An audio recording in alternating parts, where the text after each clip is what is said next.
progressive involvement in marketing. Hi, I'm Brian Pombo. Welcome back to Brian J. Pombo Live. Today I wanted to talk about the psychological concept called progressive involvement. And I got a quick little story for you. So my wife we're working on a new project that involves a small trailer. She's going to be redoing a small trailer. We don't have the trailer yet. She's looking for a small camper trailer that we can tow with our small SUV here, and it's a long-term thing, and I'm not going to get into the details, but she's searching all over, and she's searching on Craigslist, and she ends up having a conversation with somebody that pulls her through this long string of events. Well, once they asked to have them email you or something. No, it was text. They said text this number off the ad. So she texts the number, doesn't hear from them for a few days. Then she gets a text back and says, okay, if you're interested, we have some details regarding this. And she says, okay, I'd like to know, where you're at to see if we'd be able to actually transport it and some more details about it. Okay, email this email address and we will email you all the details, or give us your email address and we'll email you the details, is what she said. And so she sent them her email address. It's like, okay, it was strange right off the bat. All right, what's up?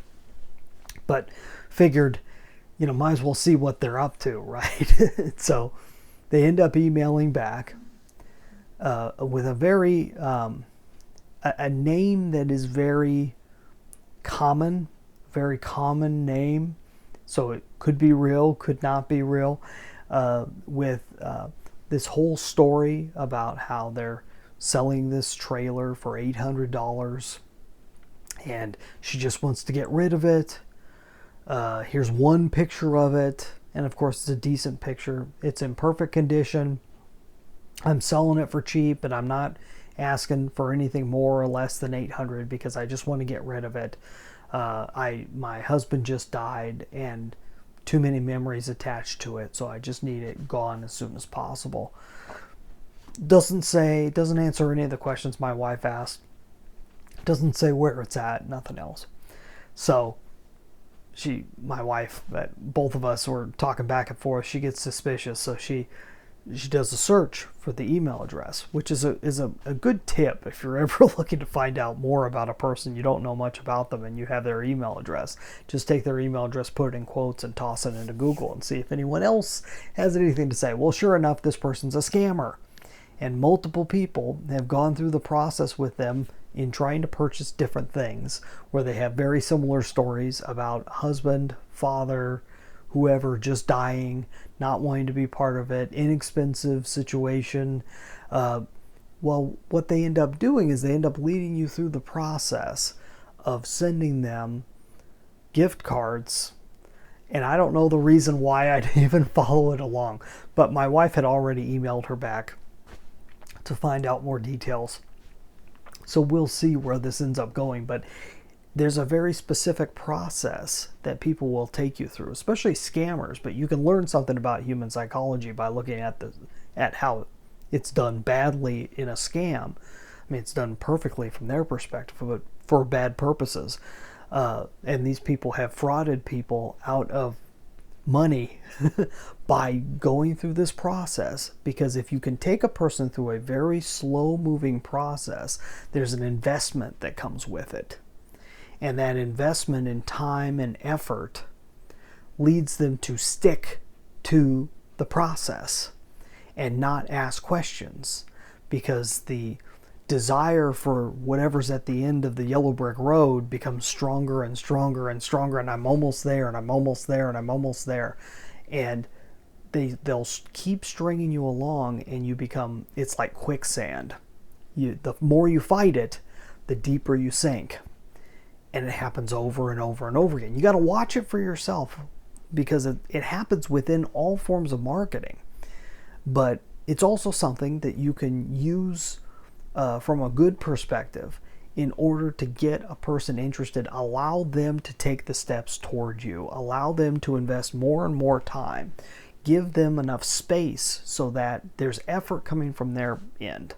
If you have that, you're going to have a happier person on the other end when they finally get there, because you're not having to drag them and sell them and pull them.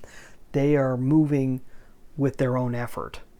So if you do that and you take advantage of a person, that's bad on you. If you do that and you give them what was promised at the end or more, under promise, over deliver, you'll be happier with the results, and they'll be happy with the results. They'll be happy for the travel that they took. It's like Dan Kennedy says, nobody's going to go out of their way to meet the wise man at the bottom of the mountain.